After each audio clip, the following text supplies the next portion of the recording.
Muy feliz tarde, que Dios te bendiga en este día, ya martes 10 de septiembre del año 2024. Estamos en la semana 23ª del tiempo ordinario y en este mes dedicado a la valorización y a la profundización en la Sagrada Escritura. Como hemos dicho, debería ser una consigna de todos los cristianos en todo momento y cada día, pero en septiembre se le da esa invitación especial a que nos acerquemos cada vez más a la Sagrada Eucaristía. Es muy interesante y es muy fuerte en este caso el texto que hoy hablamos porque nos recuerda el sentido del llamado.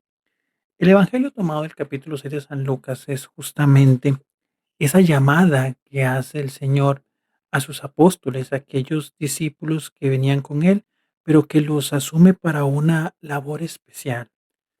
Y es propia la transición nuestra que debemos de tener en nuestro peregrinaje junto con Cristo. El discípulo es el que escucha las enseñanzas, pero que se deja, pues, em, guiar por su maestro, que le escucha y que asume como propias cada una de sus palabras. Pero vean que estos 12 pasan, incluso se les da un nuevo nombre, que es apóstoles. Apóstoles significa enviados, es decir, producto de la escucha del maestro viene el envío al servicio. Y vean qué interesante, porque si nosotros nos vamos a este grupo de personas, encontramos muchísimas situaciones y muchísimas condiciones. Por ejemplo, bueno, Simón Pedro, que hace una declaración de fe y después de otro rato le dice al Señor y le reprende por su crucifixión, al punto que Jesús le dice: Aléjate de mí, Satanás", evidentemente con sus falencias y demás. Estaban, por ejemplo, Santiago y Juan, que incluso tenían hermanos que mismo Cristo les tenía un nombre, Boanerges, o también, hijos del trueno, por su mentalidad incendiaria, por su carácter tal vez un poco volátil. También podemos encontrarnos a Bartolomé, que inclusive tuvo la la deferencia de decirle al Señor que de Belén de Nazaret no podía venir nada bueno, a pesar de que era un hombre estudioso de la ley. Tenemos también el caso de Mateo. Mateo, quien era, pues, justamente cobrador de impuestos y evidentemente en el contexto histórico era enemigo del pueblo porque se había vendido y ganaba dinero robando y aparte de eso sirviendo a aquellos que los estaban conquistando, que los estaban justamente, pues, esclavizando. Habla también de justamente Judas, también, perdón, de Simón el Celote, o que en el texto, en la traducción que se utiliza en la liturgia, por lo menos tomada desde la Conferencia Episcopal Mexicana, habla de el fanático, pero el celote era como una especie de guerrillero, era un grupo de personas que veían en el Mesías, en la esperanza mesiánica, a un líder, a un libertador que a través de las armas iban a destruir el Imperio Romano y alcanzar, pues, justamente la soberanía de manera violenta. Y bueno, y al final termina con Judas, quien inclusive acota que al final lo iba a traicionar. Es decir, podemos encontrar en este grupo de personas muchísimos elementos y muchísimas características que incluso en primera instancia podríamos decir cada uno de nosotros que no serán dignos de ser justamente, pues, llamados por el Señor para convertirse en sus primeros enviados y en sus personas de confianza.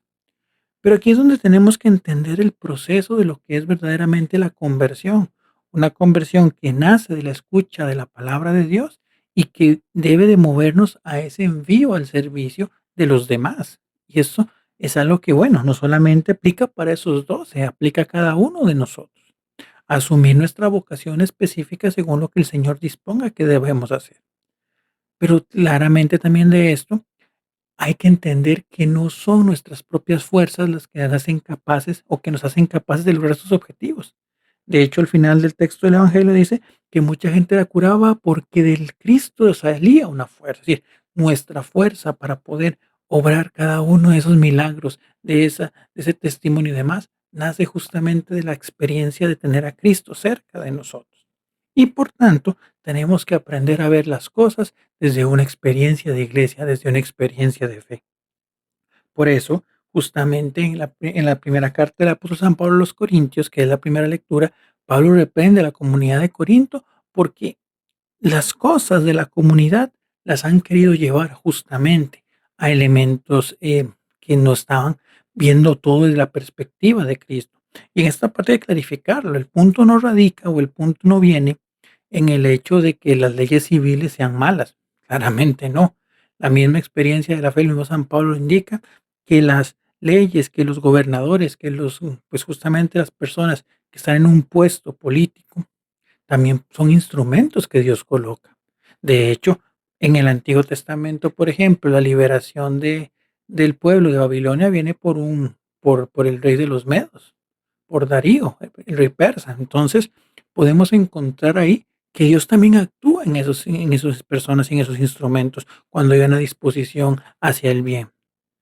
Cristo aquí Pablo lo que aquí reprende es justamente que entre hermanos seamos incapaces de comunicarnos, seamos incapaces de resolver las cosas.